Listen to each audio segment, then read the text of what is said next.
Okay, Yeah, I was gonna say. calling to order. The Town Finance Community Housing Oversight Committee.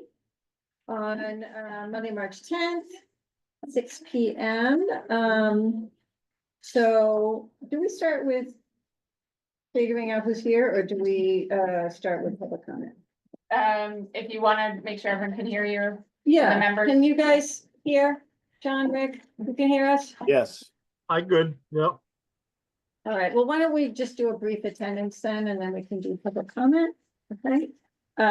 So Rick, Here, John, Here. Denise. Present. Peter. Present. Erwin, Here. and the chair is here. And just noting that I believe is the Needham Observer recording? Is anyone else recording? Okay, so just notifying the room that we're obviously recorded on Zoom, but also Needham Observer is recording. Okay, so we will begin public comment. Ross, we'd like to start. Does anybody have a 3-minute timer they'd like to do? Okay. All right, Ross, if you want to come up, you can come up there, or you can come over here. However you'd like. All right. Yeah. Thanks very much. Ross Donald, 25H Chambers Street. I feel like one of the subjects of this experiment, this housing experiment. The issue that's captured my attention is what tenant participation means. There's been some information that's gone around and new rules and regulations are being developed with the idea of creating some inclusion of the tenant population. So that starts with notice, open meeting laws and things like that, which are also, to begin with, that isn't working out. Meetings are held without being posted. It's just a lot of things that need to be worked out. And who's going to enforce these rules and regulations? I don't know. The housing authority is not going to do it to itself unless they're placed at some risk. The money that's going to the housing authority, I think, is going to be put at jeopardy because they aren't obeying the rules and regulations as far as tenant involvement. And is the press here? Yeah, hello, how are you? Here's a news story. But that needs to be, it remains to be seen, if you're putting millions of dollars into projects, and it's not the town's responsibility to make sure that the housing authority obeys all the rules and regulations. It's not your job, but I'm putting you on notice, if you will, if I can be so audacious, I'm telling you that your money is at risk if the housing authority does not obey the rules and regulations. They've been skating for a long time. We've got a standing zoning use violation for 164 Linden. We haven't been able to follow through on that because the tenants don't have the money. So that's been sitting there 10 years under a violation. The building department has the complaint. And since the town is so willing to waive taxes and fees and things like that, maybe it would eliminate the cost of the following through on our complaint. We're looking at hundreds of dollars for that. We don't have it. And part of the reason we don't have it is that the housing authority is not following on its rules and regulations. We've gone through almost 2 years of reestablishing the tenants association, and we're looking for where's the seat at the table. This is what the tenants were saying to ourselves. We're sort of promising each other, oh, this will be better. We'll have a seat at the table. Is this the table? Is this the seat? I don't know. By the way, I want to thank you for recalling that I asked you I'm not prepared to do any presentation now, but thank you for listening to that. I just read the thing, got the package today, so I was very happy to see that. It doesn't always happen that people are listening, Okay, so thank you. Yeah, Denise always listened too. She showed up in the pandemic. That was a critical thing. She cared about the residents. This is one thing I've discovered, and I'll close with this. I came in here on one occasion, one of the early occasions, to talk about, how the purpose of the housing authority, which is to care for the residents. I realized all wrong. No, the town doesn't care about the residents. If you ask anybody, they will say, if you ask if they, support the Needham Housing Authority, the answer will be yes. Do they support the residents? Oh, no. The housing authority takes care of the residents. That's why the town supports the housing authority, because you're taking care of a problem that you don't want to deal with. I'm the voice of old age and death, and you don't want to hear about it. You don't want to hear about it. You want the housing authority to solve the problem, and they're not doing the job. So that's why we formed a tenants association, okay? If you want to care about just the money, I'll follow what you're doing, but my follow-up is going to be, is the job done? Is the work done? You aren't looking at whether the work has been done. You're saying the housing authority has received a bill, they presented it, they changed their money, and well, I'm done. Okay, thank you. Anything else? Thank you. Okay, next on the agenda is the minutes from the January and February meetings. They were in the packet. Does anybody have any comments or corrections on the minutes? Any discussion? I move their acceptance. My second. Okay, so we will have a vote on the acceptance of both minutes. Rick, Aye. John, Yes. Avery, I'll abstain only because I had to hop out for part of the February meeting. You can hear why. Denise, Yes. Peter, Aye. Erwin, Aye. and the chair votes yes. Okay, so we are very fortunate to have Dave and Maureen here from the CPC, and you guys are next on the agenda to update us on your grant process. Okay, thank you. You guys have been very busy and appreciate you taking the time to come and speak to us. Yeah, as you all probably know, we have two very significant applications in front of us for this cycle, and we've been spending quite a bit of time collecting input. We've met with the select board, we've met with the finance committee.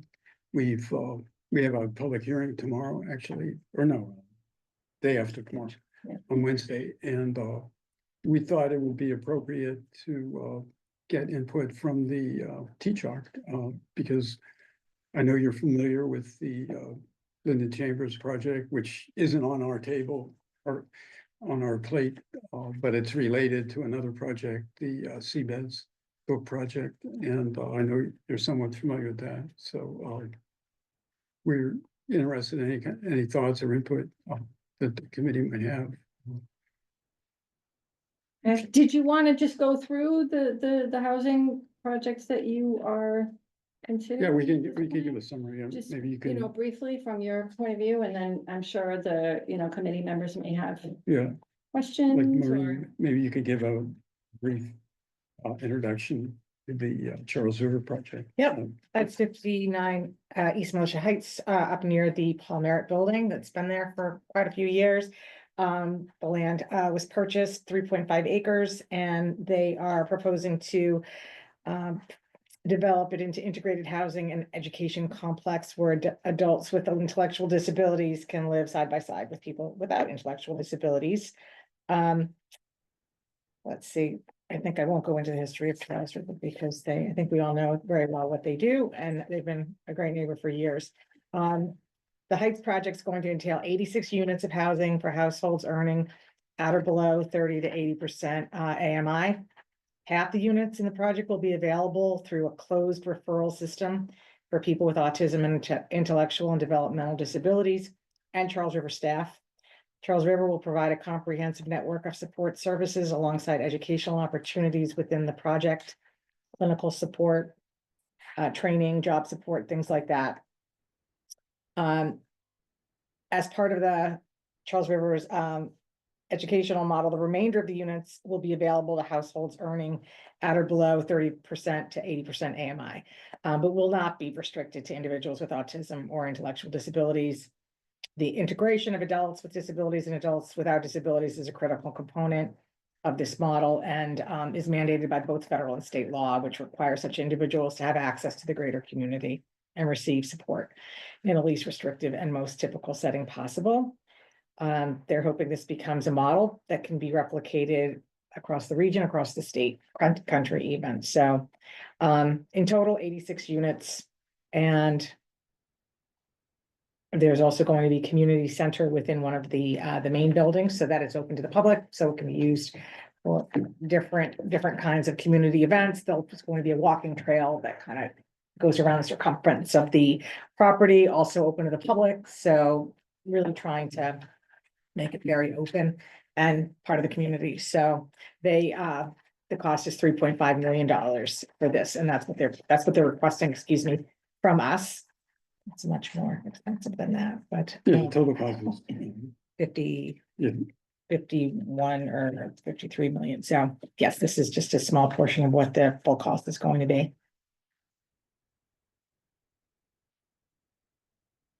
And then, obviously, we have Reg later on the agenda, but just, you guys are also looking at last time we met as T-Chalk, the proposal you were looking at was over 9 million, is, if you can just sort of Yeah, yeah. say what it is now, very briefly, and again, just.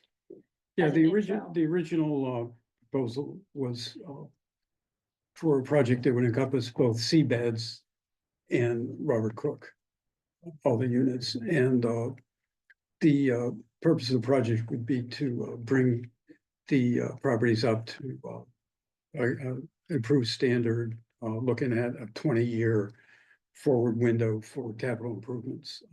They to accomplish the conversion to Section 8 housing, that to take it off the state and put it onto the federal voucher system, they're required to do a 20-year capital improvement program, which increased the cost for the overall project somewhat over what was previously planned, which I don't know if you want to get into it. I would prefer that, Just the housing authority would Yeah, describe what the happened. size of the grant that you're looking at, Yeah, and yeah. what is it? Yeah, but there was a change that was beyond the control of the housing authority that made them look at the project differently, and it kind of changed the whole finance structure of it. But right now, the housing authority has decided to just look at seabeds. Okay, and the improvements would be again, this 20-year capital improvements program, which is kind of mandated by the conversion program that they are looking at. And of those improvements, about 20 million, or the total improvements would be about $20 million. And the improvements that would be eligible for CPC funding are associated with the building envelope, primarily the siding, the roofing, and the windows. And right now, the request to the CPC is approximately $3.5 million. Do members of the committee have questions for our CPC chair and vice chair while they are here? Some discussion? Yes, Erwin. Thank you for giving us that information. Just one question on Charles River. Can you describe in more detail what the education component is, how that's going to work? Is it a separate compartment, a separate building? Are there classes? What exactly is the educational component? That would be, if they don't have that kind of laid out too specifically in the application, but from the way they've spoken with us, it's for people with any individual disabilities.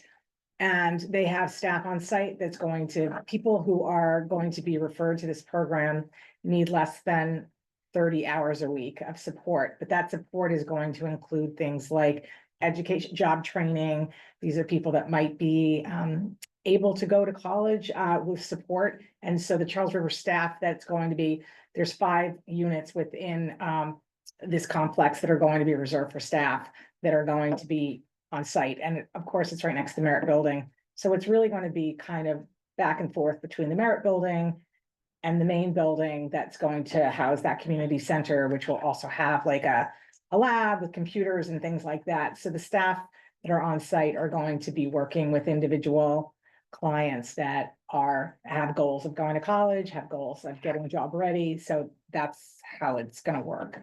And the staffing is not part of the. Right, monies. yeah, that's correct. It's the funding request, the project that's being put forward is basically just capital. Thank you. Construction. Other questions? Zoom people? I have a question about the timeline. So your next meeting is our public hearing. Right, Wednesday night. Wednesday night.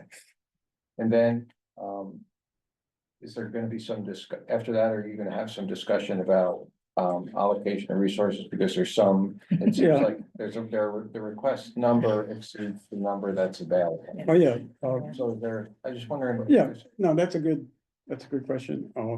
So our plan is to have public hearing and, get input from public in general. We've already received a bunch of emails and some written comments, but, we're required, I guess, by law to have a public hearing, but also, we want that input.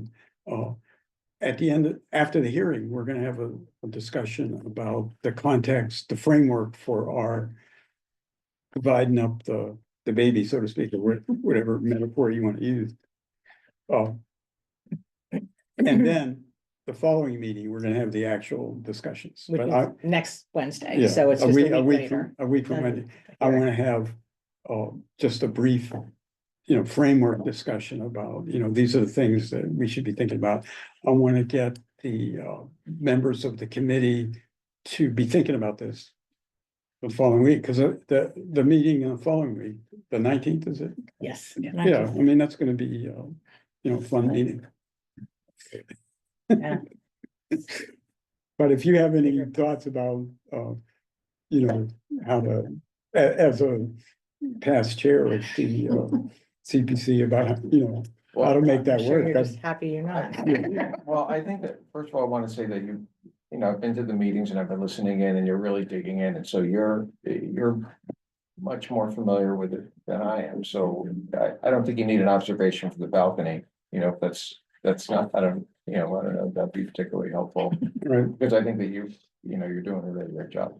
You are, and you have a consultant that you brought in, and is she gonna be involved in the process going through that analysis of how to allocate these funds, or? oh, I don't think so. I think, she's written a memo and, she's gonna update the memo based on some new information coming in and, she's pretty knowledgeable. And I think the information that she's given us so far has been great. Yeah. It's been concise and, she's brought up a couple of things, on each of the proposed projects that I don't think we would have, kind of come up with ourselves. Right. That could be meaningful.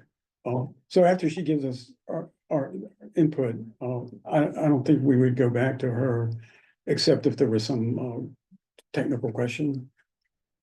But I don't think she should be involved in how we allocate the funds. I wasn't suggesting that, I really wasn't. I was just asking it in an objective way, and that makes perfectly good sense to me.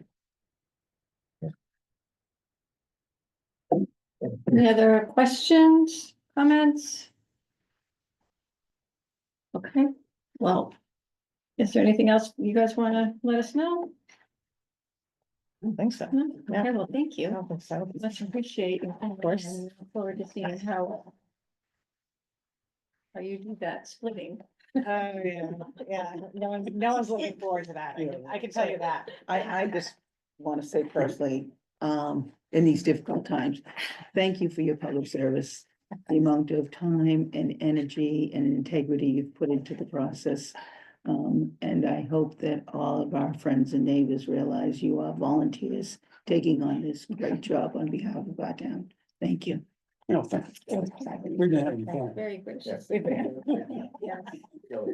have to rethink your definition of that, Dave. Thank you. Okay, so, we have, two updates from Needham Housing Authority. First, and we can do it in a different order if you want, Reg, but on our agenda first is Linden Terrace, and then afterwards is Seabeds, but come on up Linden and, makes sense first and then Yeah. sequentially. Both projects are dependent on each other. Did you promote Betsy Collins this year? Oh, good. yeah. And so she's actually gonna make the update presentation because since we made it through and got the special permit, was issued on November 6th. And, became, official approved a month later. We've really sort of handed off the leadership to our new development partners, not so new. They've had a speed dating episode since September, and they've really stepped up and just maintained the momentum. And I'm gonna turn it over to Betsy Collins, the Vice President of Peabody Properties. You've seen her before, to kind of give us this update briefly here, and then we have Matt Zajac here from Cambridge Housing Authority, our other incredibly excellent development partner, two of them at the same time, keeps us busy. And then you'll see how everything is hopefully gonna fit together. Go ahead, Betsy. Yes, welcome, Betsy. Well, you're mute. We can't hear you.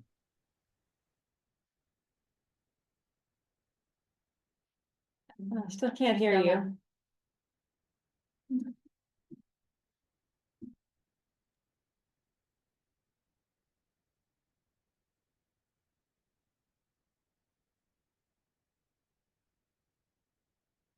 She's leaving and coming back. Maybe she's logging back in here. Yeah, looks like it.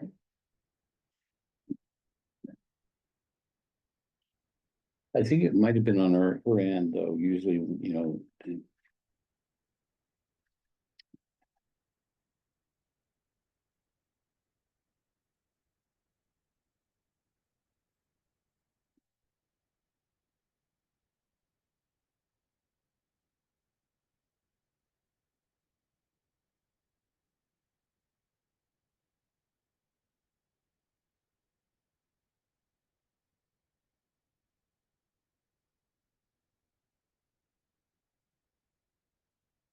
There she is.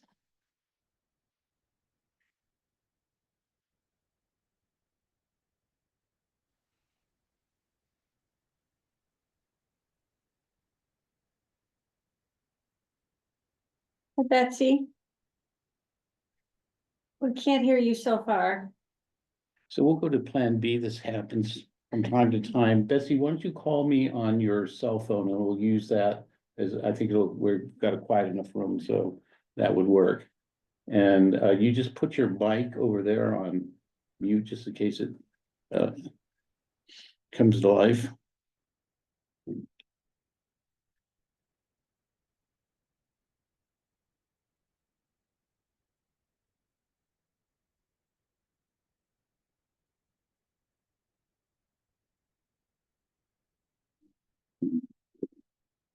Betsy, can you hear me? Yeah, we hear you. And now we will put you next to the owl and turn the volume up. Hi. Sorry about that. You have to I have to mute my screen. Oh, I can hear her through the screen. yeah.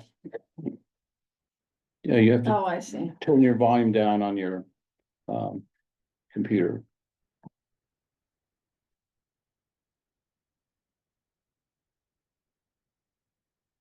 This is the updated. See that? Oh, that's okay. That's okay. I like to blank and then That's. I might have to do this without the video.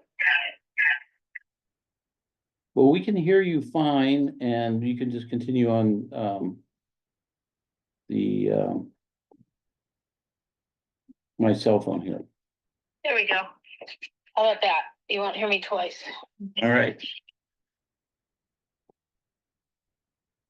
Go ahead. Reg is to come off the screen, I put PowerPoint up. Yeah, the PowerPoint is just going up, and you, let you know when it's there. And, Okay,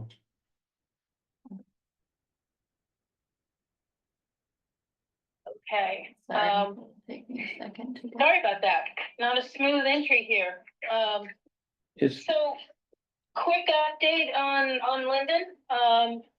A lot about the project is just meeting incremental benchmarks, which I think we shared the last time.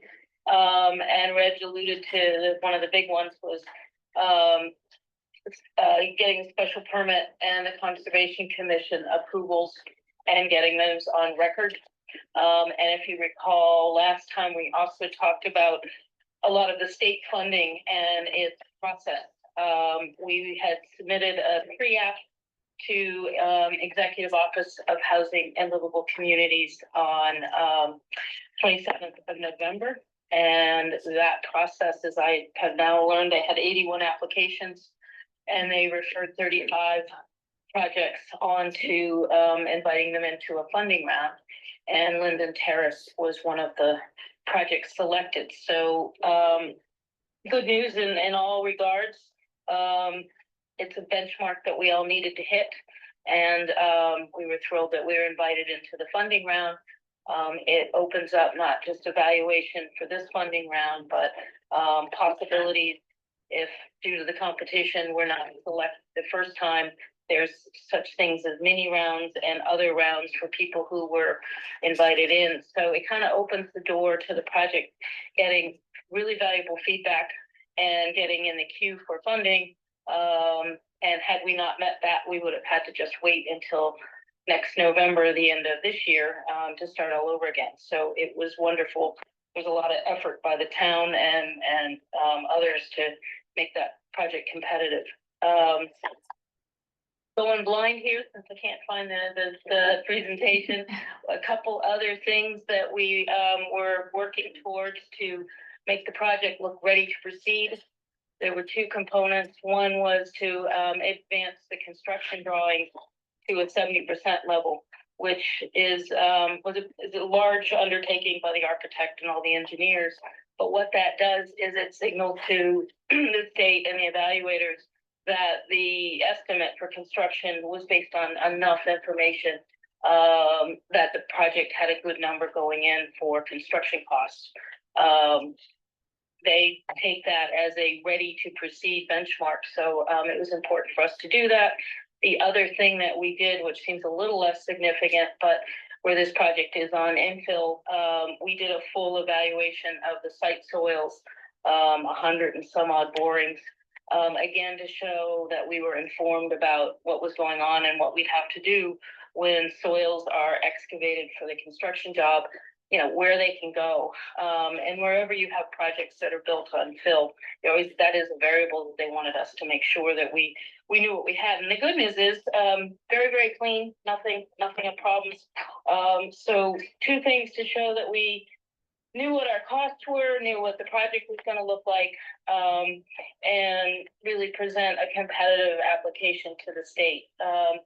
The other thing we did do was submit funding requesting a little over $1 million from the Department of Energy for additional, because this project is going to be highly sustainable and energy efficient and meet passive house and other sustainable benchmarks.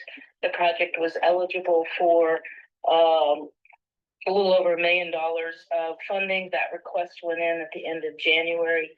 And it was one more component of our sources and uses. And then lastly, the end of February, the project submitted its one-stop application. I do know that out of the 35, about half, a little less than half, were requesting a different type of tax credit, what's called the 4% tax credit. So we were competing with about 20 projects out of 35 for the funding category that we were in. So competitive, I know a lot of them are repeats from looking at the scroll of who was in the funding rounds. So, you know, we feel good about the application, but we also just want to be, you know, cautious to say that it's a long road to go. I think the next slide is our source. Can I just jump in, Betsy? Yeah. A couple of things you didn't mention also, just wanted to say, that we dodged the bullet with the MBTA Communities Act referendum in January, thanks to the very quick action by the town afterwards, that, you know, restored us into HLC's good graces, going forward. So that was a worrisome, but huge bump in the road that did not derail things. So thank you for that. And the second thing, I just wanted to acknowledge the bullet where we, towards the end of February, completed negotiating 4 agreements with the town that have been on the, you know, radar screen to be done, and are actually all essential to having a successful application that did go in on the 27th. And that was due to well, really great work on the part of town council Chris Heap, because, you know, it was well, like one of my first project managers taught me my early job, if it wasn't for the last minute, nothing would ever get done. And it did get done the day before. These all had to be submitted with the application, or we automatically had a big flaw in the application. We're on to the next page, Betsy. Thank you, Rich.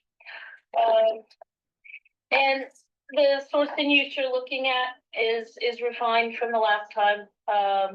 What we're trying to show a little more clearly is what funds have been committed, what funds are being requested, and the source and use of funds, the sources of funds are all listed there with different, you know, different programs. You'll see the state has a little over 7.9 million of soft debt going into the project. So it's a lot of programs. They have different programs where you can ask for up to $750,000 to $1 million, and sometimes a little higher. So you have to ask for a lot of different funding sources. The uses of funds have changed. They reflect current construction costs, a more fully developed relocation cost, and some other refinement. But you'll see that will continue to evolve when we're asking for certain funds and doing other things. We'll keep updating, but that is the most current source and use of funds, which is up about $2 million from the last estimate, but it's a little more informed. So I feel like it won't have radical changes, barring any issues with federal funds and limits on those that are going to be imposed possibly, and the effect of tariffs. We're all trying to figure out how to forecast that, which right now we don't know how to budget for. A lot of the electronic materials and certainly the lumber and steel will all have impacts, but we're not really trying to quantify that right now because we have to figure out how to proceed. Hopefully they will be balanced out. And I'll just jump in with another couple of comments before we get next slide here, which is, I just call your attention to the purple line in the middle, Needham fiscal 24 CPA for funding for construction, 4 million. That's 4 out of the 5.5 million. That has been moving around, you know, as funding sources come in, out. The goal was always to use that as the last, you know, as little of it as we could, so we could save it for phase 1B, which lies ahead.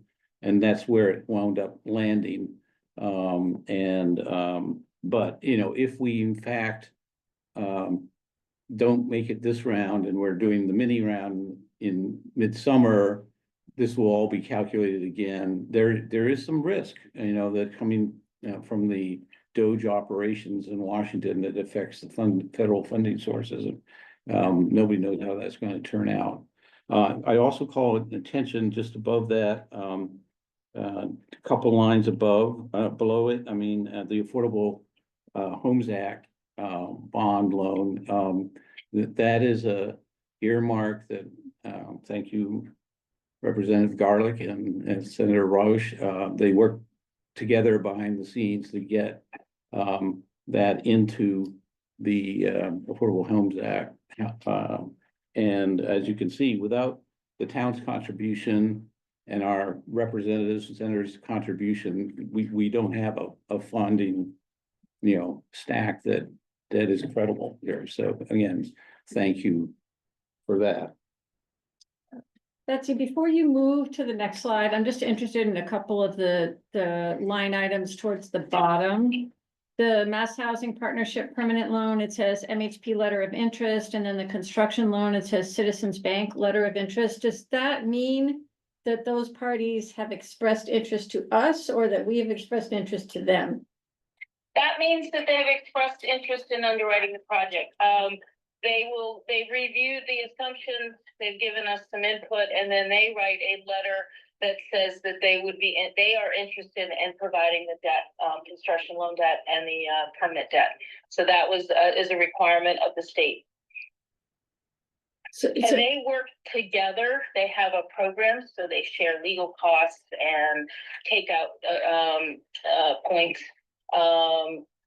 So it's one of the more streamlined and I think a little more efficient lending processes for this type of deal because they understand the product.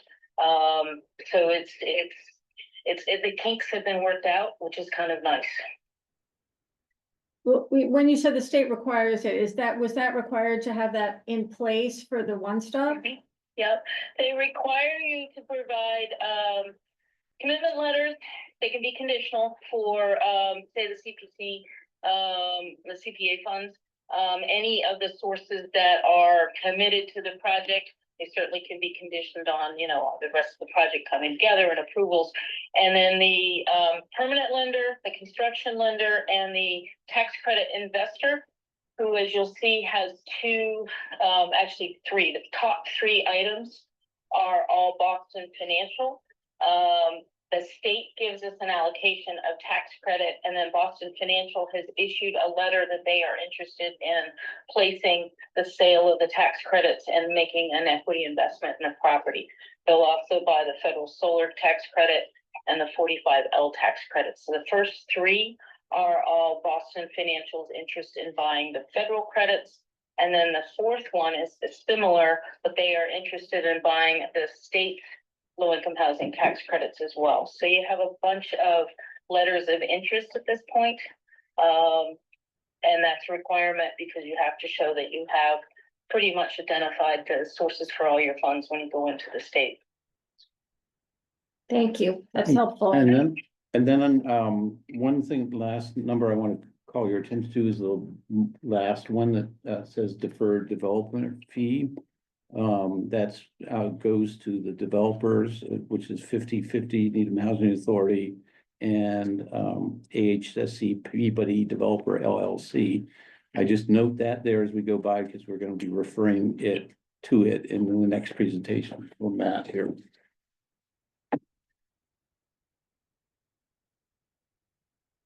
And if you want to go to the next slide, I finally have my deck up, so I'm caught up to everybody.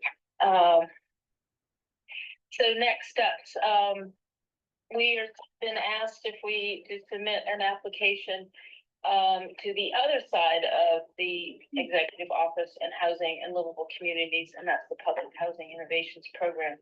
And we have in our source and use of funds $4 million, which is allocated based on the number of state financed and supported public housing that will be converted into federal. So if you recall from phase 1A has 40 units that will be demolished, and 40 of those residents will be replaced.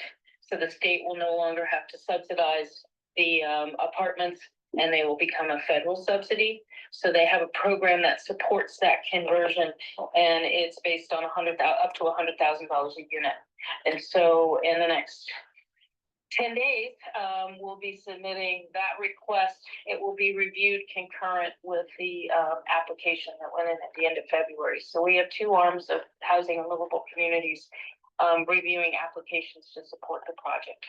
And I would just add a comment on that, if I may, Betsy, because it predates your time, which is, the, PHI funding source is controlled by, the public housing operations arm of HLC, which has been our boss, my boss, Peter before me, forever, and mostly focuses on running the existing public housing units and trying to improve them, but they get an allocation of money here. And they originally told us last November that, for reasons I won't get into, we weren't eligible for it because we were going to the other side of the house, the Kate Racer side of the house that, does most of the new development stuff, the one stop.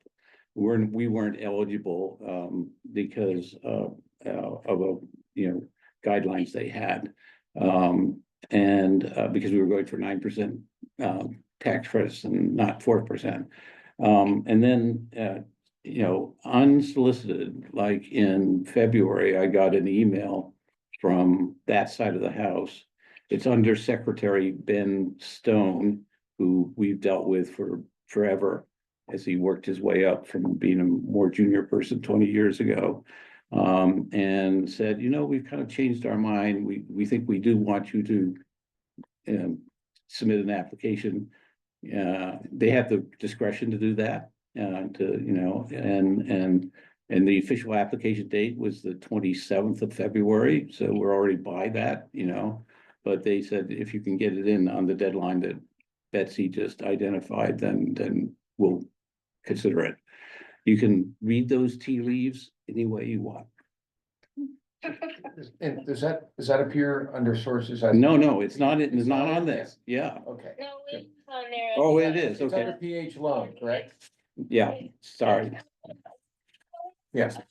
Because it's a state request, and it's called PH loan, which, is a little abbreviated, so you'll see there, about a third of the way down, $4 million, and it says application submission 3 March 2025. And that's That's kind in of the the- nature of a soft loan. Yeah. That's what it ends up being. Yeah, Okay. exactly. It'll be there forever and never probably paid back, yeah. Right. But, that's certainly a kind of a good sign, I think. I think they want to be helpful, and they certainly want, and want to be involved, is how I would. And just so it's not completely altruistic, it also, that we're good guys and like Needham, of course, that was it too, but we're taking 72 units of state-funded public housing off the the annual budget, and substituting federally subsidies for that as well. But they don't necessarily lose that money. They can just reallocate that to other housing authorities that are in tougher shape, and provides more flexibility for them. For example, the Wellesley Housing Authority has a number of state housing units, no federal ones, so they have no possibility of really doing what we're doing. And, a very similar type of property, the Linden Chambers, 60, 70 years old and very, very long in the tooth and needs major renovations. So, that's why they try to incentivize projects like this to achieve the objectives that we have.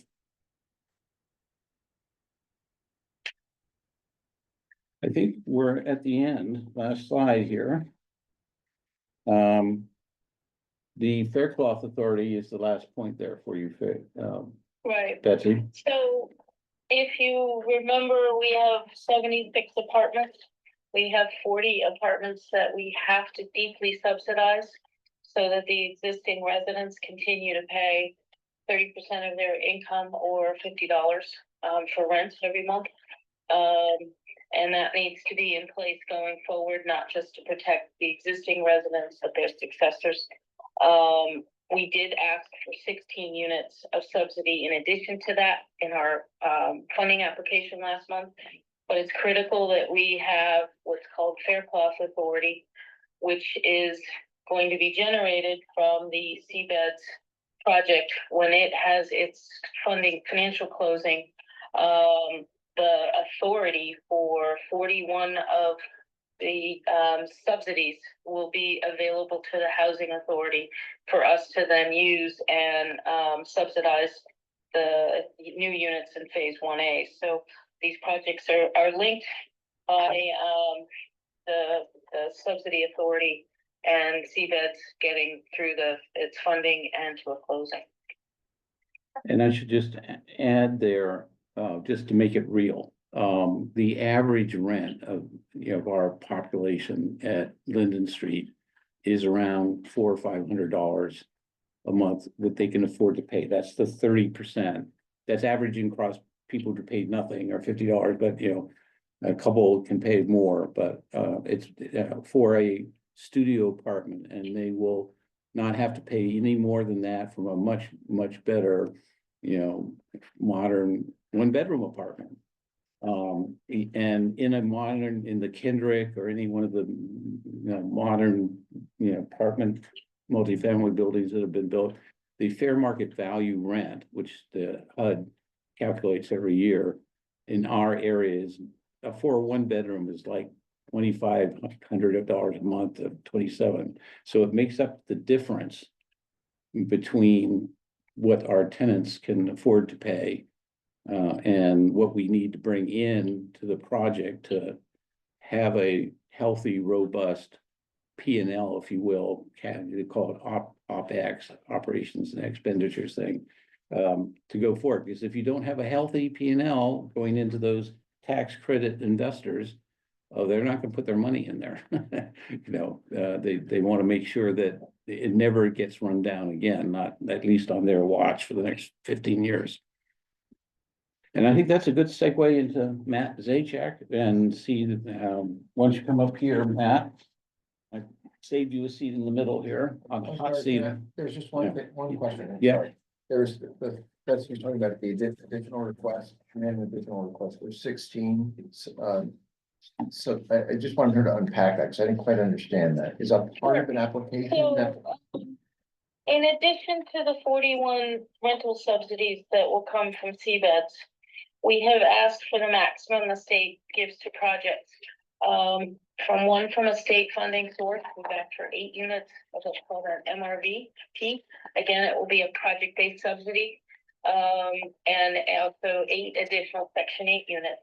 So in total, if this project gets the 41 and it gets the 16, 58 out of the 76 apartments in phase 1A will all have that subsidy that keeps a resident a deeply affordable unit that resident pays 30% of their income, as Rich just referred to, or $50. So we asked for additional subsidies over and above what the CBEDS project would produce.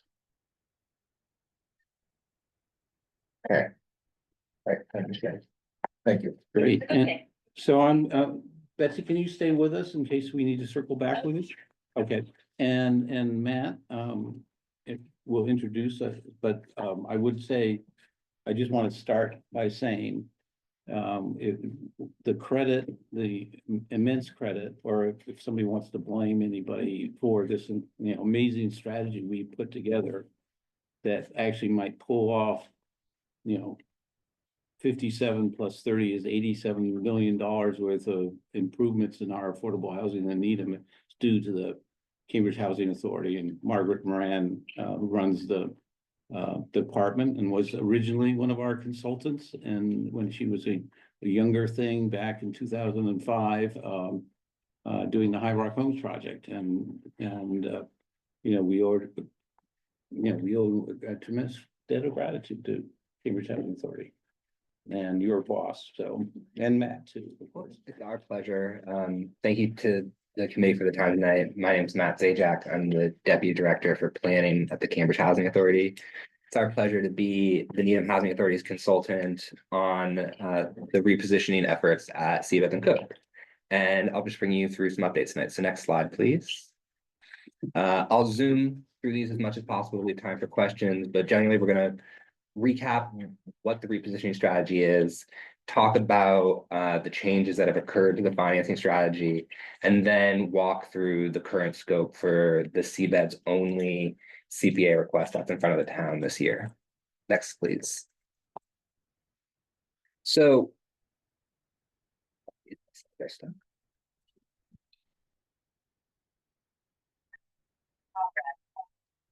Needham Housing Authority has their PRI initiative, which is focused on modernizing their entire portfolio. And a large part of that is what we refer to as repositioning. It's moving federally subsidized properties from the Section 9 program, public housing, over to the Section 8 program. And doing that repositioning in order to, one, provide more stable and higher funding for the projects on an annual basis, and two, to generate enough operating revenue in order to fund a substantial renovation program. As Betsy talked about, repositioning also creates Fairhoff Authority, or it's recently been rebranded, Rebuild, Restore.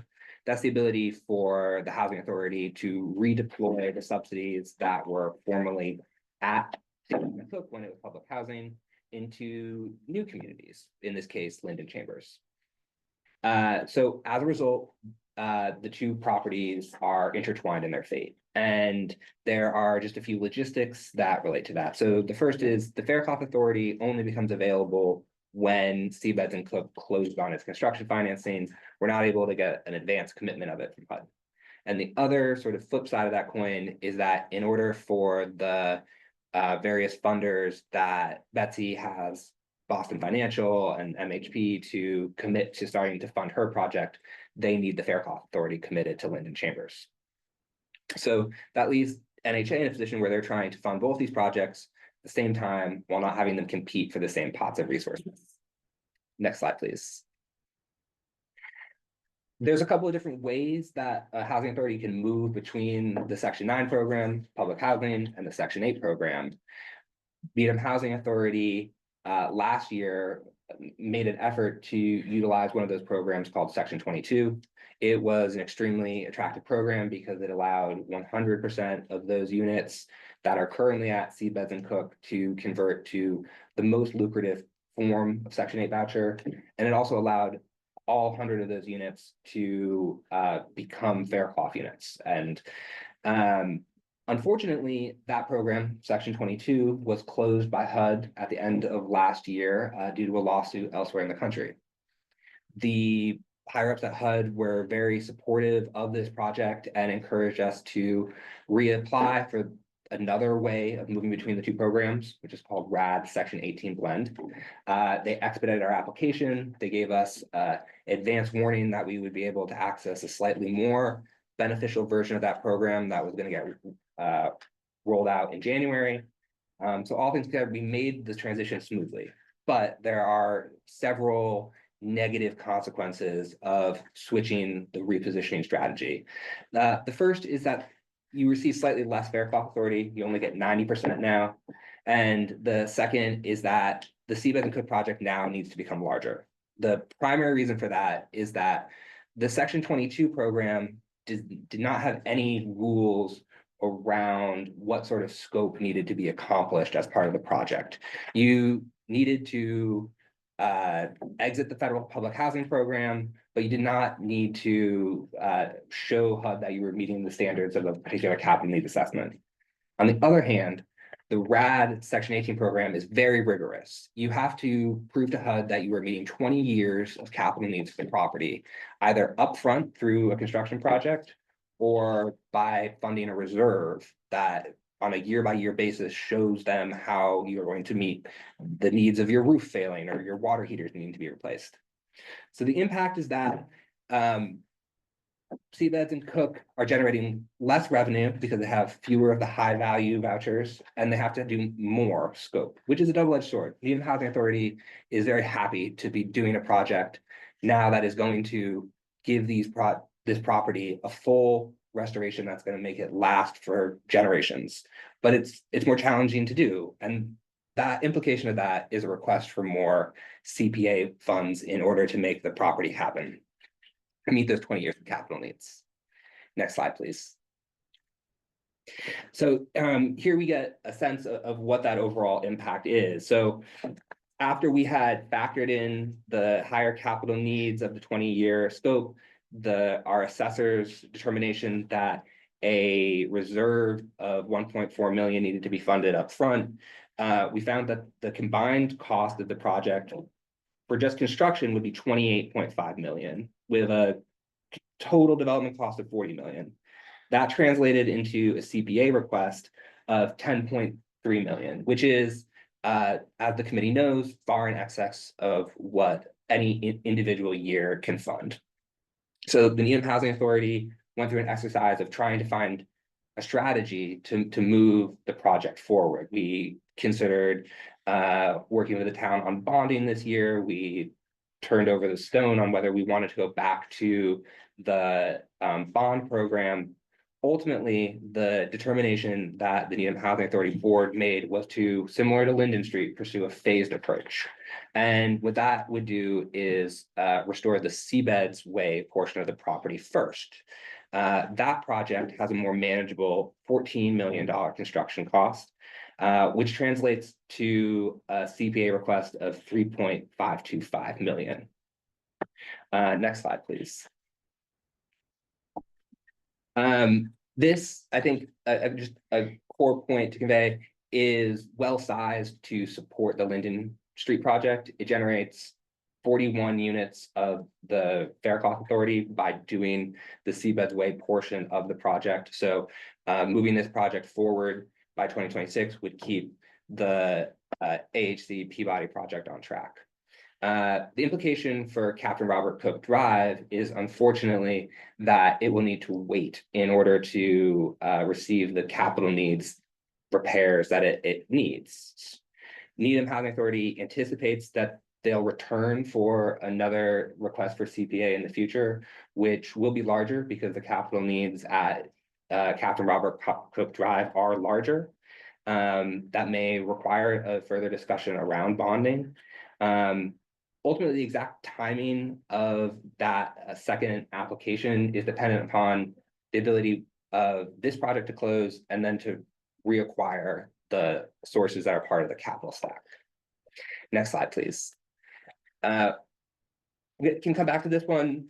Really, the main thing to convey here is that the scope falls into 3 buckets. There are things that preserve the integrity of the building. These are the core CPA eligible items of roofing, siding, repairing unsafe electrical items. There are items related to sustainability and resiliency. Those help to bring in other sources of funds, state programs that are interested in electrification. And then there are resident comfort focused items. So those are the new kitchens, the new bathrooms, new flooring required by our capital needs assessment, but also very critical for delivering to the promises that the Needham Housing Authority has made to the residents. Next slide, please. A lot of information on this slide, can definitely come back to it. What this is showing us is the income and operating expenses for the project and how those translate into the permanent mortgage that the property will obtain from a private lender. I want to just highlight several features of this in order to show how Needham Housing Authority has really put itself out there financially in order to try to make this transaction work. The first thing is that the Housing Authority receives an administrative fee for each Section 8 voucher that it utilizes. For the Seabeds property, that annual fee would be $80,000, $82,000. Needham Housing Authority is reinvesting that money into increasing the rents on the property. And that will generate an Increasing the rent subsidy, I think. Yeah, increasing the rent subsidy. Not increasing the rents. Not the rents to the residents, but the amount that can be used to pay a permanent. Sorry to mortgage. interrupt, but No, I had to catch that one right away. The implication of that is that we're able to generate $1 million more in private funding for the project. The second thing that I wanted to highlight is in the table on the far left, the bottom 2 lines, Needham Housing Authority has agreed to place half of the cost of tenant services and 3/5 of their management fee, what we call below the line. This means that they only get paid after the permanent mortgage to the extent that cash flow is available. If the property has a lean year and doesn't operate at the extent that we're hoping, and there isn't that cash flow available, the Needham Housing Authority does not earn, for instance, that management fee. And these are part of a strategy, again, of just making sure that you're getting the most private debt possible into the project. And let me just jump in and say, that long, hard thinking about that. But also when we analyze where we get our funding for our current tenant services, we have two very excellent programs that support our federal tenants. It's all grant funded on a separate basis once you get there. So, we're looking at that as certainly a little bit of a risk, but we certainly should be able to reapply to one of the assumption is one of the two programs is funded above the line and the other one is funded below the line if we have cash flow, but then we can also go out and get a new grant to cover that. And did you have a question before I go on? I understand management fees. What tenant services? What is it that, I mean, we're putting them, I understand that you're putting us slightly at risk. It sounds like you're gonna apply for the grants, but what is it? So if we could ask for more money from the CPC, and as we know, there's a lot of competition this year with another worthy project, and we could put the tenant services above the line. I just wanna know what the tenant services are. That's all. Okay, this is the Ross grant and the FSS grant. They're two federal programs. If you Google those, that, ROSS and FSS, they're the two new programs that were brought in by Angie Medeiros and Cheryl Gosman, and have just been outstanding successes. There's actually even a press release we put out about those a couple of years ago. You can look up, or I can send around here. It describes them a little bit, like. Great, thanks.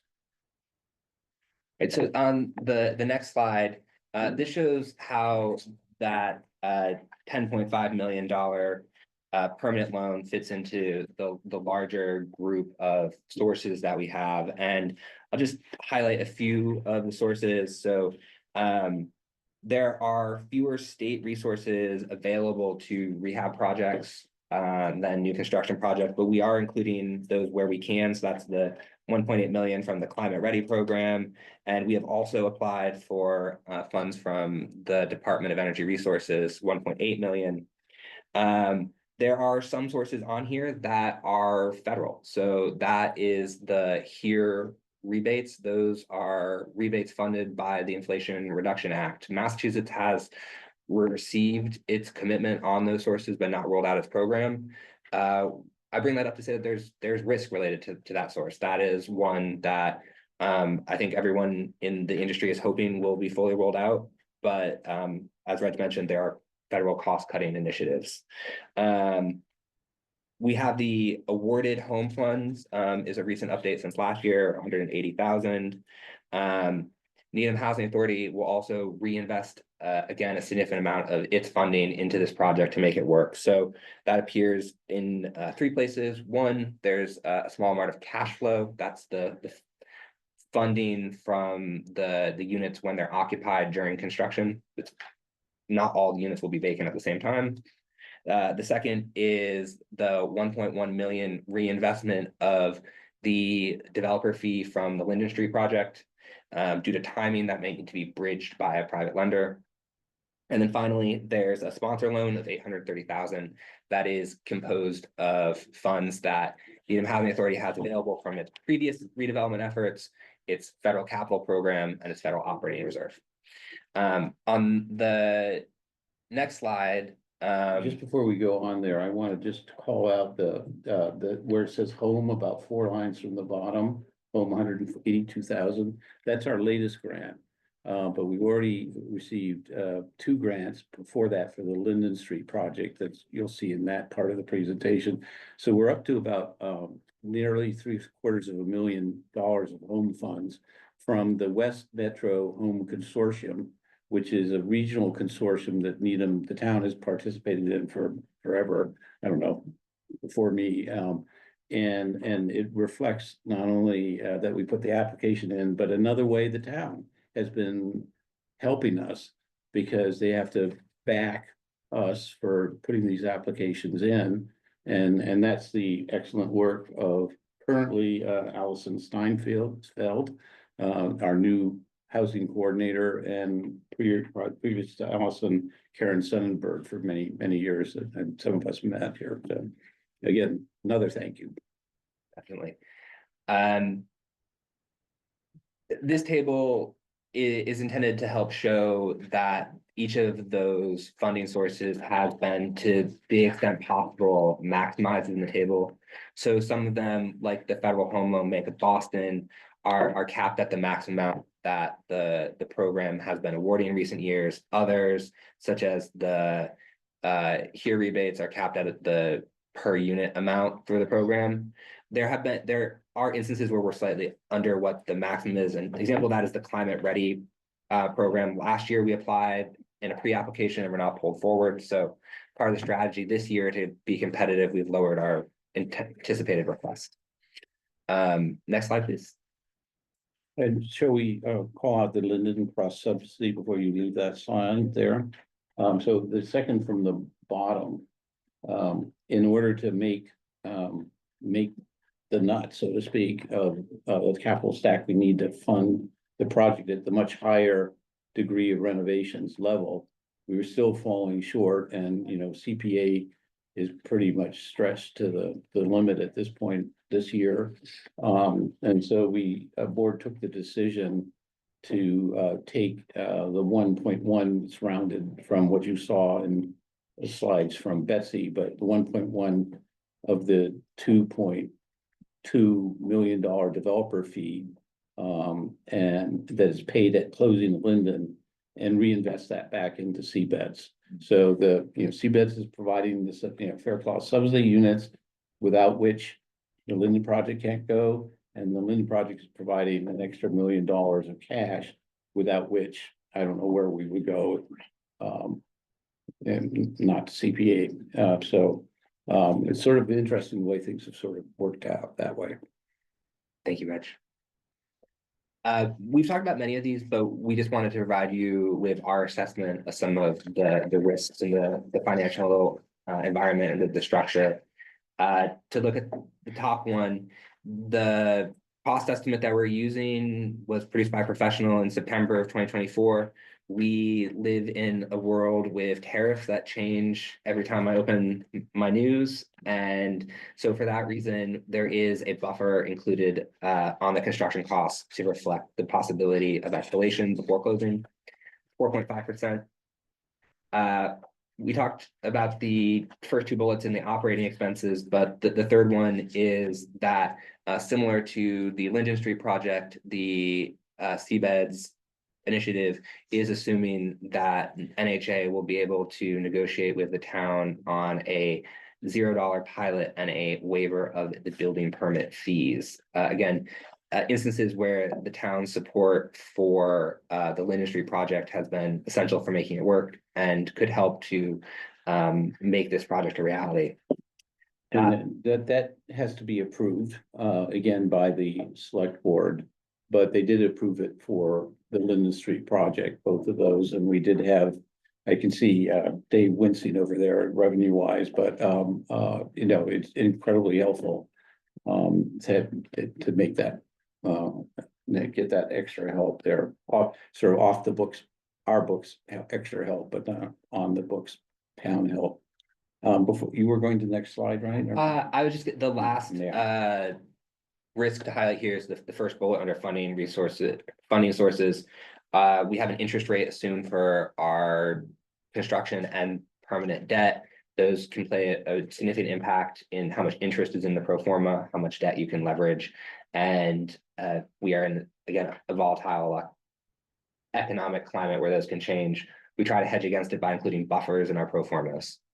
Reg, you have something before we move on? Yeah, before we go to the next slide, which is schedule, I also want to repeat or emphasize what is not at risk, which is the $3.5 million worth of CPA funding from the town. When I say not at risk, obviously, ultimately will be a risk, but it's not actually committed irrevocably by the town until the closing of all the other funding. And there's lots of paper that needs to be signed. And then it's also protected by the town's policy of, which was recently reaffirmed for Linden Street for the 5.5 million in the grant agreement there, the town's policy to provide that funding on a reimbursement basis. In other words, the project, yeah, this is not typical for these other funding sources, but the project incurs the actual cost of construction of whatever, in this case, the building envelope things. And then the developer pays that invoice, progress payment invoice to the general contractor, the subcontractors.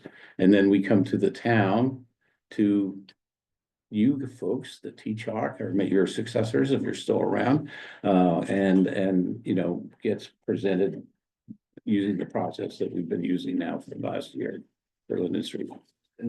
Just, I think one caveat to that point is that the Seabeds project, it is possible that we will request from the town the ability to utilize some a portion of the funding shortly before closing. Needham Housing Authority is going to make best efforts to have its vendors hold their required payments until the construction loan closing, but we think it's possible that let me just find the figure here. 880,000 of CPA may be needed in the months immediately before closing to fund those fees. And we're not, to just as a point of clarity, that wouldn't be utilizing that funding in the next 3 months. It would be a request to utilize it very close to closing when there are commitment letters from hopefully all of the other sources on the capital stack. But that's not agreed to by the town yet, and it's certainly before agreed to by the CPC either. That's part of their decision-making process that they have to do at the meeting on March 19th here. Isn't that really just a compliance question with the statute? And no. Okay. No, it's a policy of the town. Right. Next slide, please. And by the way, it does raise the cost of the project because it means that we have to come up with the money to front from some other bridge loan source. And then pay those invoices and then go back to the town and go through the TCHOC approval process to get reimbursed. So that was one of the things that was heavily discussed leading into the Linden Street grant agreement. And again, Chris Heap representing his clients, not obviously on his own, but felt that was very critical principle to continue. Thank you, Mitch. This is the latest thoughts on timeline, both design and the financing. Headline, the hope is to be able to have this project completely shovel ready. The funding source committed in the first half of 2026. Next slide, please.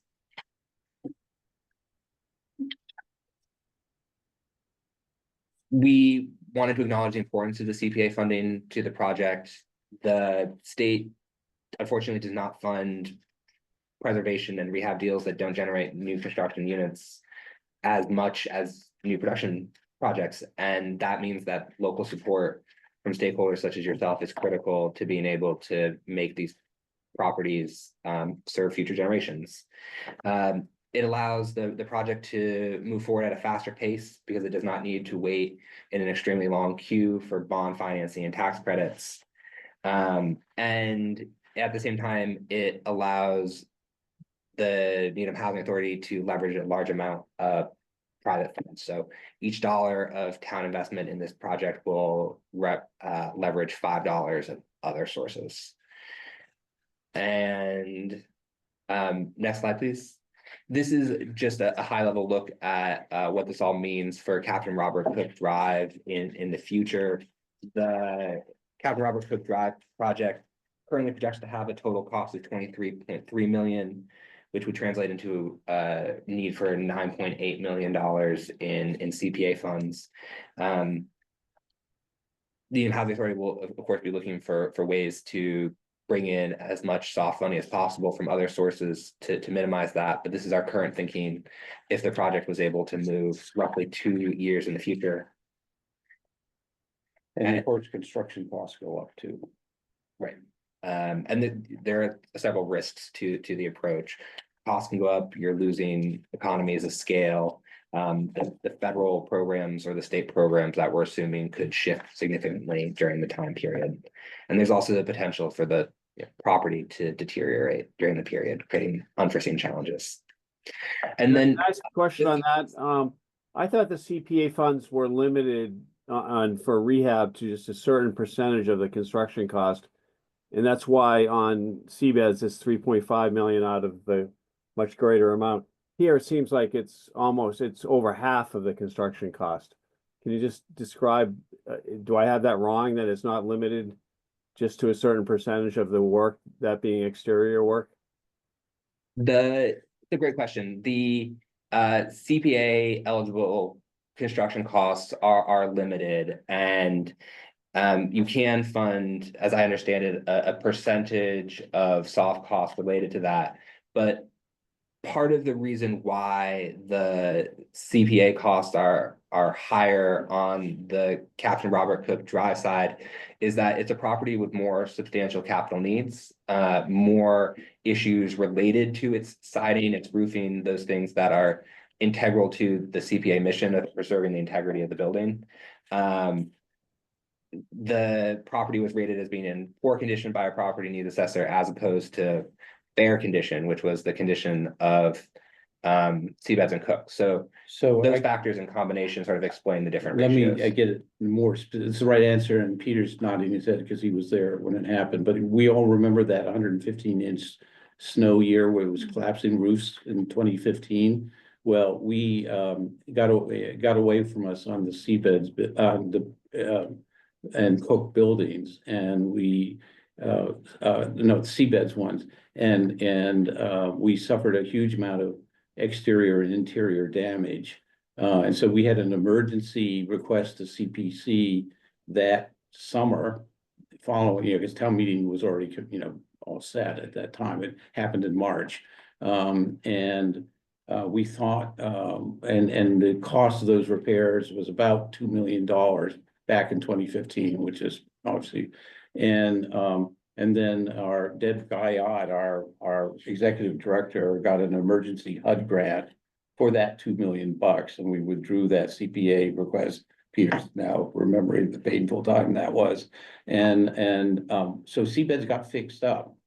So there's less external stuff, but Cook did not get fixed up. Yeah. To his question, it's not a percentage, it's a category. It's a category, So and I was going there, yes, Okay.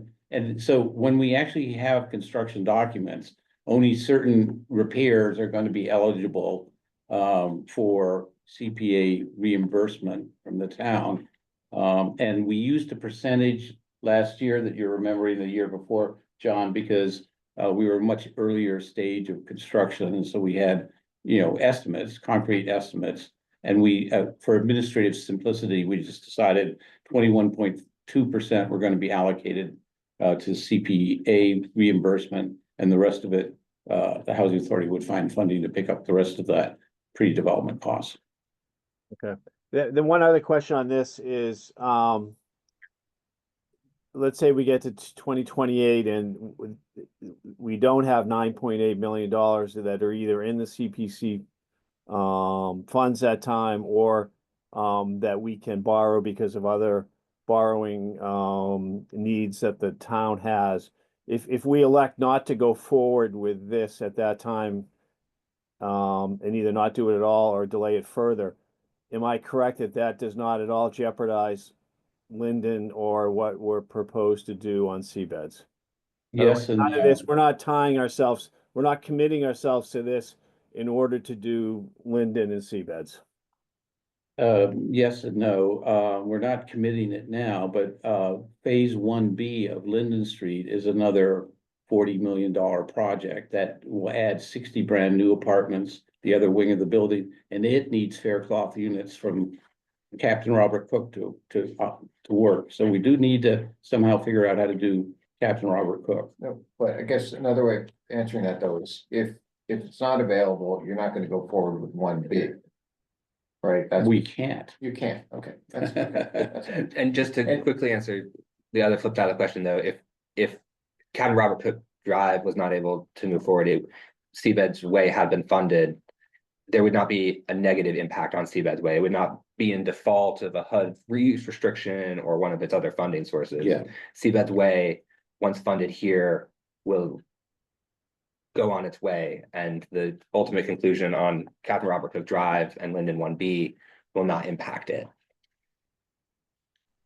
Rick, I see your hand up.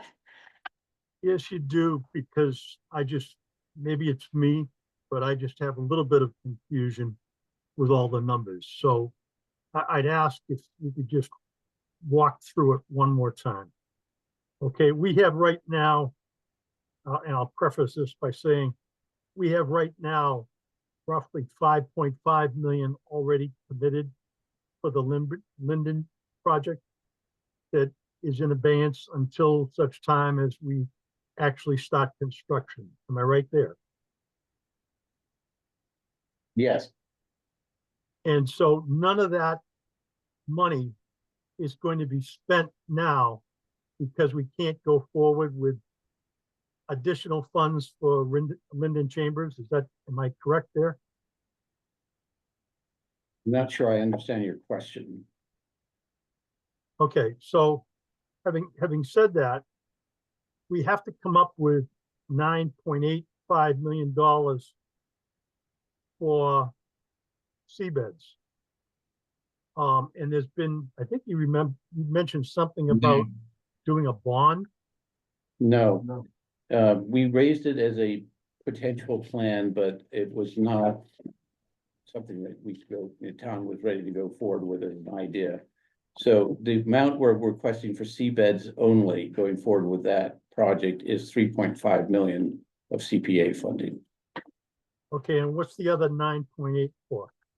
So when we get to Captain Robert Cook, 2 years down the road, it just a heads up, as we are estimating, it's $9.8 million short of what we would need. From the other funding sources that we know. We know that if you look at that slide, you have it up there, it's that one, yeah. We know that, there's there would be a $23 million construction estimate based on the 100% schematic design we've done today. And then when you run all the numbers top down, and what we know are funding sources today, if they were still there in 2 years, and that means not going for tax credits, it would be a $9.8 million gap. However, maybe at that point we can go for tax credits. We don't know. And this is just a heads up that that's where things are at now. If I've answered your question, Rick. No, not really. So let me just pursue it just a little bit further. And my apologies here, because I'm obviously not quite up to speed on this, but we have the Linden Chambers project. We have the Seabed's Way. We have Captain Cook. Those are three, we're calling them three separate projects, correct? 4 projects. What's the fourth one? Linden Street Phase 1A is the first Linden Street project, and it will be followed by Linden 1B. Okay, And fine. that- Yeah, all right, fine. But right now, we have Linden 1A, which we have $5.5 million set aside for. And then we have Seabeds and we have Cook. And I assume we're gonna try and complete Seabeds and Cook before we go back to Linden Street. Am I No. incorrect there? No, we're going forward with Linden Street Phase 1A and seabeds first. Then time will go by, 2 years, 3 years. And then we will go forward again as a pair with Linden Phase 1B, 60 new apartments. And Cook, which is just preservation and modernization as a pair. Because in simplest terms, if it's the way it is now, 3 years from now, let's just say, Linden Phase 1B will need the Cook Faircloth units for subsidy, and Cook, project will need another cross subsidy from the developer fee from doing Linden 1B. Okay, So Rod, you I'm needed sorry, I don't mean financial- to interrupt you, but I'm gonna do it one more time. Just so that, because based on my prior experience, when I was on the finance committee for X number of years, and then on the CPC for Y number of years, we always went before town meeting, explaining the numbers and how they're developed and derived on a very simplified basis, primarily for town meeting and when we were doing the CPC for the public hearing.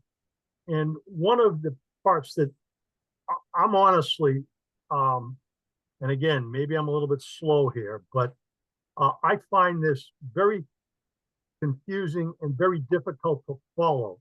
And if I'm a town meeting member or a member of the public, and I'm trying to understand how we've gone from project A to project B, going to project C, coming back over, we've changed the numbers 3 or 4 times.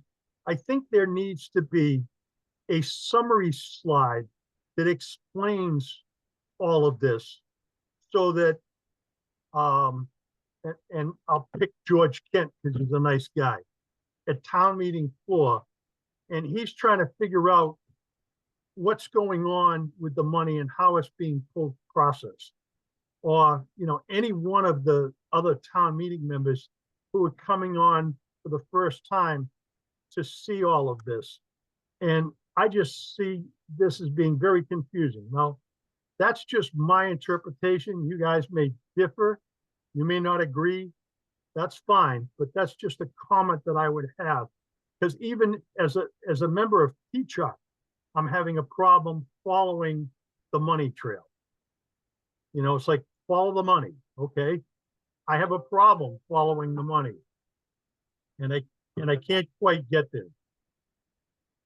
Sorry, I'll shut that off. I just want to say that I appreciate the comment it is a really dense subject matter, and we've been trying over time to tweak it and find the right form to convey the information. And it's helpful feedback to know that there's still some work to do. I think exploring different ways of summarizing it is something that we'll definitely explore, especially since the time at town meeting is so limited. We know that we'll need to boil this down even more. Yeah, I'm sorry if I'm, confusing things, but I just bring it up. Maybe I'm the only person around that. Rick, I've been talking to people about this for a couple of years, and you're not the only person. You are the typical person. So I agree with Matt.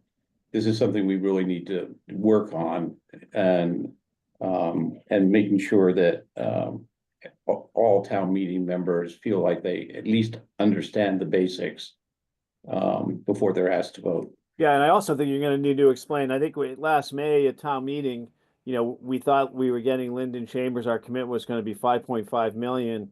Now it turns out with these two things, that the overall commitment to get Linden Chambers is really gonna require almost another $15 million.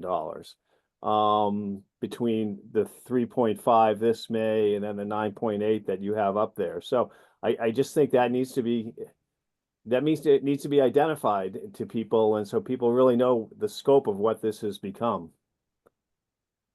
Yeah, great point. Denise, So- did you want to say so- something? I just wanted to share my perception of this. And and I want to set it in historical context. I deeply appreciate that the Needham Housing Authority is putting out projected numbers down the road. just in light of the fact that no one will ever come back and say, oh, you didn't tell us that, you didn't say this is what it was gonna take, right? I appreciate that they're trying to stopgap that. But I think we're in a moment in time when we're just trying to put one foot in front of the other. And I don't think we should carry ourselves too far down the road. My understanding is that we have to do seabeds at this point in time for this $3.5 million to make the Linden Phase 1A work, right? And we can do those two things. I think today, given all the many uncertainties in this country, it's really hard for me to think about 2028, right? I appreciate that someone's saying to us that, not someone, that the Needham Housing Authority is saying to us, listen, if we get to 2028 and we want to finish Linden 1B, this is what it's going to take to do that. But I don't want us to get lost in a future time and lose this present way that we can move forward. I think that there can be confidence that if we can do seabeds now, we can move forward with Linden 1A. I don't want to lose Linden 1A for an uncertain time in the future. My goal is, I know everyone knows, is I want both parts of that project for Linden. I want 1A and 1B, but right now I don't want to lose 1A out of a fear about 1B that is years down the road and is going to take another set of meetings like this for us to do. But I appreciate that if we get to 2028 and I hear about this additional money, it's not going to be a surprise. We're never going to say, you never told us that in 2025. That's where I am on this. Yeah, I mean, Well, I do think though that I actually have a question, I have a practical question, which is we were talking about coming back before CPC for funding for Robert Cook Drive. And there are a couple of times where we said that low-income housing tax credits are a possibility. Is that not likely because just when you're not adding units, it's not a high priority? Is that what we're staring at, really? Yeah, But I've also heard at different times, even from Cambridge Housing Authority, that there would be a great incentive for the state to want to take both of these projects off their rolls. We talked about that in the context of the two applications competing against each other, right? So is there the kind of, there's not much weight to that, and are you just being really practical and saying, look, it's just not likely that you're going to get low-income housing tax credits for Robert Cook Drive, so we're just putting it out there right now that it's going to have to be some form of grant or loan? yeah, I think I appreciate the question. Preservation deals in the state are evaluated by a matrix about their risk of loss to the state, and it focuses on how likely they are to convert to market rate housing, as well as some of the physical characteristics. And kind of unfortunately, double-edged sword is Needham Housing Authority is not at risk of converting Catherine Robert Cook Drive to market rate housing because of the HUD use Because we restrictions can't. and we can't. And so federal public housing scores poorly on this risk matrix, which makes it unlikely that it will be quickly funded within a round. And one assumption you had in your question, which wasn't quite right, which is Cook is federal housing, as you know, so we're not taking it off the state dole. There's no incentive to do that. Although that is a useful pitch with the state is saying, if you help us fund this, it lets us take federal. It does it on the back end, because it lets you take the state units at Linden Chambers. Yeah, so that's what we would be but that's doing. the pitch. We would be Right. doing, we can't do it without those subsidy units unless you want to give us some. So we need those Cook subsidy units, so that kind of will get points. I think the practical example I have of the risk of waiting in the state's queue is that Cambridge Housing Authority is, along with Medford Housing Authority, developing a property called Walken Court, which is a state public housing property that's converting to, it's being federalized. It's a very similar sort of capital stack to the Linden Chambers project. We have a shovel-ready project that has been awarded funds from various state programs, and for at least 2 years now in a row, we have been waiting in the spring to hear if we received bonds, and we have heard that we have not received bonds. And so the risk of waiting and putting that line is that you have a sort of marginal pitch to the state that you're then each year uncertain whether you're going to be pulled through. And I think there's an incredible influx of resources to the state right now through the Affordable Homes Act and the incredible work that the legislature has done. But at the same time, there's incredible need and a lot of really great projects competing. So I think the strategy to avoid the bond program is one that, and Reg, bring me back in here if you agree, we think reflects the realities of the situation about what the state is likely. So I would add two things as I'm learning along with you, maybe a little bit, few courses down the road, but is one of the things that are, and Betsy is probably still with us here, well, maybe not, I am Reg, whenever you need me. Betsy, and you correct me if I'm wrong, has said that one of the very attractive things to this developer team was that they'd never seen a town of our size have its act together as much as we do, and not just qualitatively, but the commitment of the town of the CPA funding is unprecedented. It's just like for way more than first among any equals. And the same thing for the Affordable Homes Act earmark. So, HLC knows that they want this, they want the project to be successful, and they wanted to go forward before they know there's a 2-year window, that's renewable with the CPA funding grant per standard town policy. So they want to put that money to work because who knows where we're going to be in 2 or 3 years. So that's one thing. And then the second thing, and again, this is all incredibly speculative, this discussion we're having right now, because of Denise's point is actually the accurate point. Who knows where we're going to be 2 years from now? But the moment that we hopefully are successful in funding Linden 1A, that's the year that we maybe go in and see if we can sneak in between to the tax credit round and get in line there before we need tax credits for 1B. Because remember, there's a 2-year construction period between, and there's a 3 or 4 month, so financing a few months of moving tenants around and before demo starts, a 2-year construction project before you actually get to applying for financing for 1B.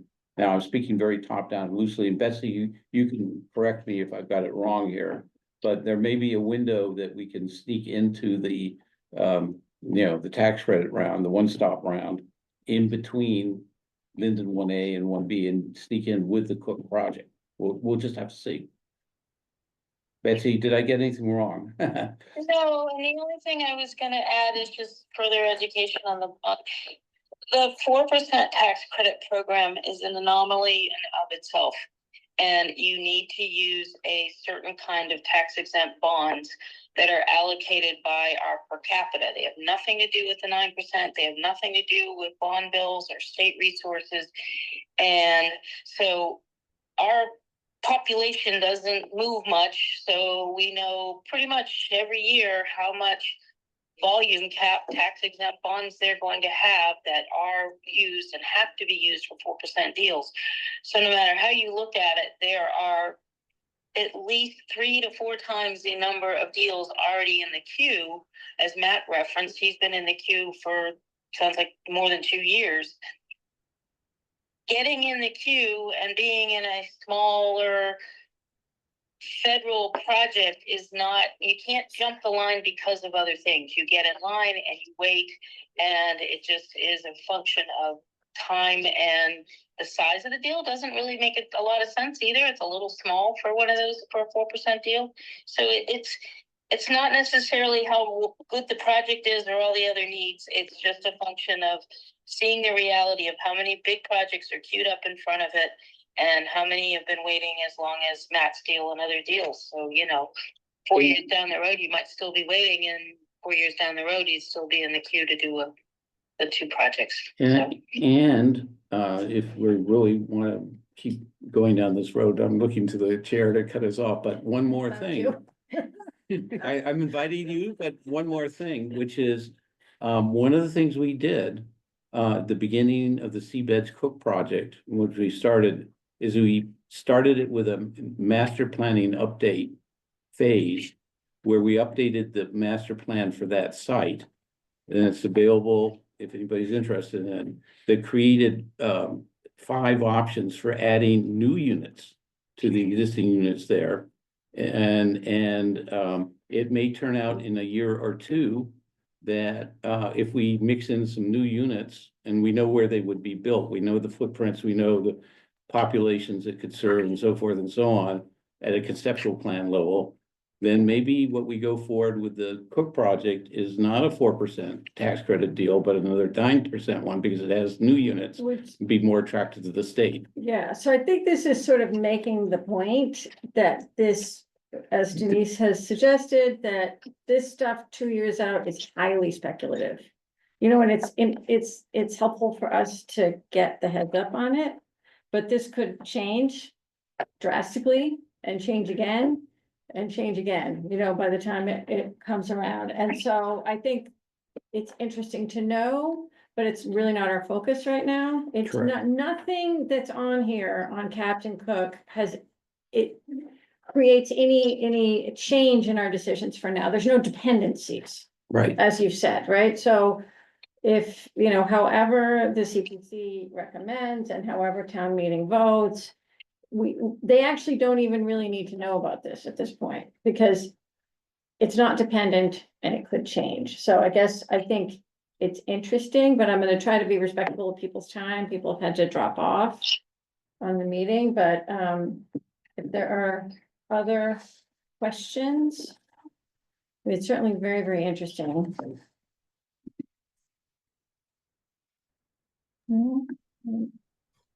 Yeah, I think the only sort of addition, speaking to Rick's point earlier, the only piece that I think would be sort of more pertinent for people if we are going to do sort of like a one pager or something to share with you know, town meeting, for example, would be the more immediate dependencies. And it sounds like this is just some just sort of reiterating what's already been said here. But even though we have some dependencies that are much more urgent, and then others that are a little bit more speculative. So I think if we can just highlight some of those, and I think Matt, you did a great job with some of the that slide on sort of the caveats and risks. I think those are important to understand, but I think that might be just a good, you know, shorter summary that we could offer in the immediate term without getting too speculative in the 4 to 6 years, you know, horizon. Thank you, everyone. Right? Thanks, Matt. Well, I guess in that case, just a reminder to everybody that our next meeting is scheduled for April 14th. It will be confirmed or canceled by the end of March, depending on whether we have reimbursement requests. It's one of those, you know, available meetings. And it is likely there will be reimbursement. It is likely, okay. So don't take it off of your calendar. No, we don't. No, not you. I'm talking about everybody No, else. we don't. Right. That's our practice. We Yeah. wait until the end of the month. And so I guess at this point, I'd welcome a motion. Before we do that, I Yeah. just want to reiterate, Yeah, so Matt, always a pleasure to work with you. And Reg, to you as well as to the CPA members, sincere appreciation for your public service and recognizing that you are a volunteer and the amount of time and energy that you have given to this project. I'm speaking as a resident now. I no longer can represent the entire community, but as a resident, I so deeply appreciate it, Thank you. particularly in these difficult times. Thank you. We're almost there. you. We are almost there. Keep the faith. With that, I motion to adjourn. Betsy, I'm gonna hang up on you do we here. have a second? Second. All right, So John had to leave. yes, he did. Rick on the motion to adjourn, I agree. Avery, Aye. Denise, Aye. Peter. Aye. And the chair says aye, and Erwin also had to leave. Thank you to Thank you, everyone. folks. Good night, everyone. Thank you. Good night, everybody.